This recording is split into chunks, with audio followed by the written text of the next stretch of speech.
Freud desarrolla la hipótesis de la seducción.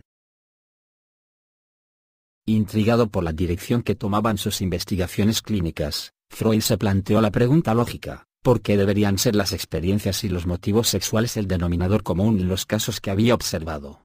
Sospechaba que la respuesta solo podría encontrarse mediante el examen de la respuesta defensiva fundamental del neurótico, la represión. En los pacientes que Freud había tratado, solo se reprimía el contenido emocional, que era lo bastante intenso para abrumar al yo. Por tanto, era lógico esperar que si los motivos sexuales eran el común denominador, cualquier emoción conectada con la experiencia sexual de los pacientes habría sido de igual intensidad. Pero hay un problema con esta suposición. La mayoría de los pacientes de Freud podían localizar, por medio del análisis, las experiencias sexuales cruciales en los años de su niñez, cuando, supuestamente, su capacidad física para la estimulación sexual era subdesarrollada o inexistente. Por consiguiente, la seducción por un adulto en la niñez no podía haber dado lugar a una plena comprensión o a una total excitación sexual con el acompañamiento normal de la excitación emocional. Entonces, ¿cómo podrían esos sentimientos relativamente leves de la niñez haber sido lo bastante intensos para provocar la represión? La secuencia temporal estaba equivocada.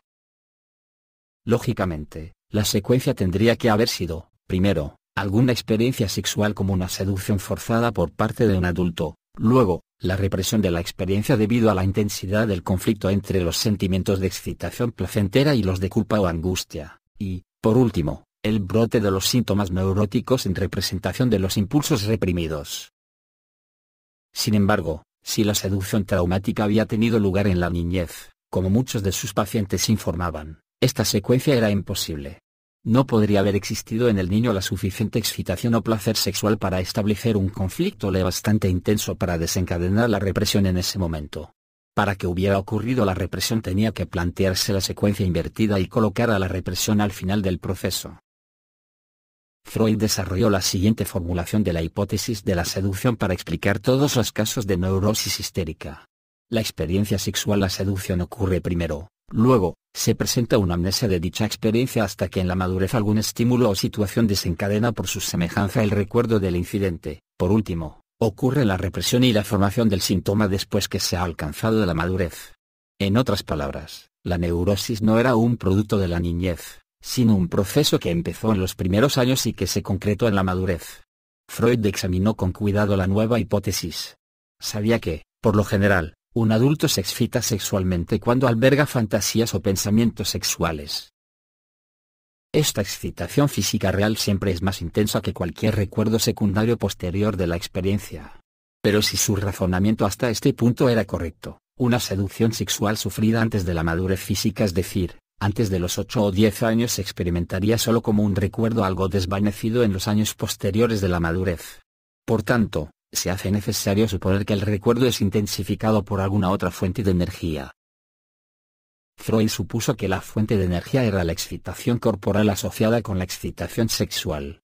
Además, supuso que la excitación sexual física podía reencauzarse en excitación emocional psicológica. El resultado sería una conversión de la energía biológica física en energía mental psicológica.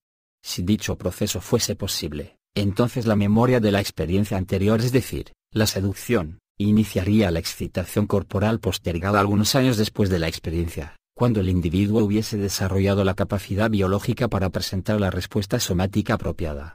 En esta versión demorada es el recuerdo de la experiencia lo que conduce al tipo de excitación física intensa que sería más fuerte que la propia experiencia de seducción pasiva original. En la adultez, una ansiedad y culpa proporcionales acompañarían y aumentarían la imagen de la memoria para dar lugar a la situación psicológica conflictiva que no fue posible durante la experiencia real en la niñez. Espero que hayas disfrutado de este video. Recuerda darle like si te ha servido y compártelo con tus amigos y conocidos. Suscríbete a mi canal para recibir alertas cada vez que publique un nuevo video. Muchas gracias por tu visita, hasta pronto.